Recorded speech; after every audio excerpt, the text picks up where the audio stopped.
गुरु प्यारी साध संगत जी को मेरा नमन। साध संगत जी, आज की साखी में हम जानेंगे कि जो संत हो जाते हैं वो कैसे अपनी शक्तियों का बखान आम व्यक्तियों के सामने नहीं करते। तो आइए सुनते हैं आज की साखी। साध संगत जी, जब राजा गोपीचंद और भर्तृहरि योगी हुए तो लोग भेड़ों की तरह उनके पीछे लग गए। लोगों का ख्याल था कि जो राज छोड़कर योगी बन गए हैं वे कुछ करने वाले होंगे और उनकी इच्छाएं पूरी कर देंगे। इनमें से परमार्थ का सच्चा ग्राहक तो कोई विरला ही होता, नहीं तो वे जहाँ जाते उनसे कोई बेटा मांगता, कोई बेटी मांगता, कोई कुछ मांगता तो कोई कुछ मांगता।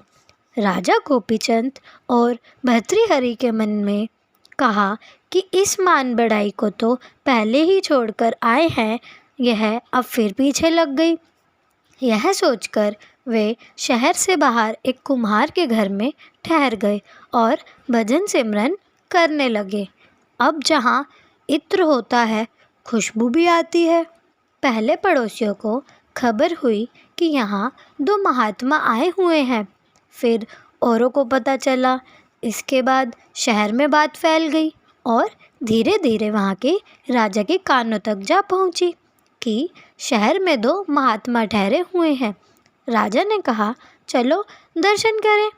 जब राजा चला तो अमीर, फजीर, अलाहकार और बहुत सारी प्रजा भी साथ हो गई। दर्शनों को आ रहे बहुत से लोगों का शोर सुनकर भर्तृहरि ने कुम्हार से पूछा कि यह शोर कैसा है।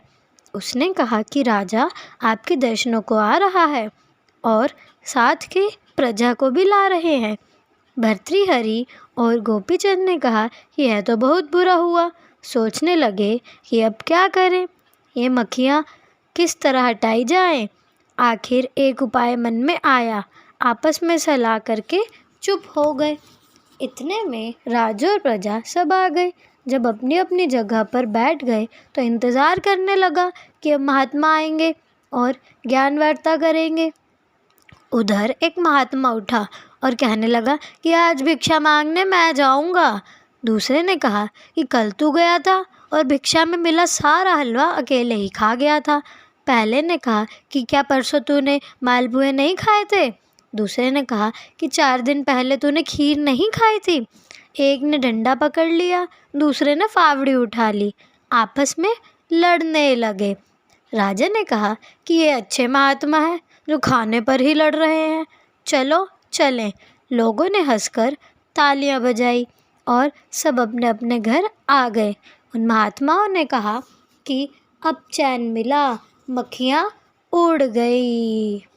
तो साध संगत जी, कहने का तात्पर्य है कि संत जो होते हैं वो साध संगत से मान बढ़ाइयाँ नहीं चाहते हैं। वह तो अपने जीवन को प्रभु की भक्ति में, बाबा जी के भजन सिमरन में गुजारना चाहते हैं और हम व्यक्ति उनके पास जाकर उनसे भक्ति से तो दूर करने की कोशिश करते ही हैं, उनके सामने अपनी मांगे रख देते हैं। अंसारी ऑफ हेरात में लिखा है, हे प्रीतम, तेरे सिवाय मैं किसी दूसरे के बारे में सोच भी नहीं सकता। तेरे प्यार में मुझे किसी दूसरे की परवाह नहीं है। मेरे दिल में तू ही तू बस गया है, इसमें किसी और के लिए जगह नहीं है।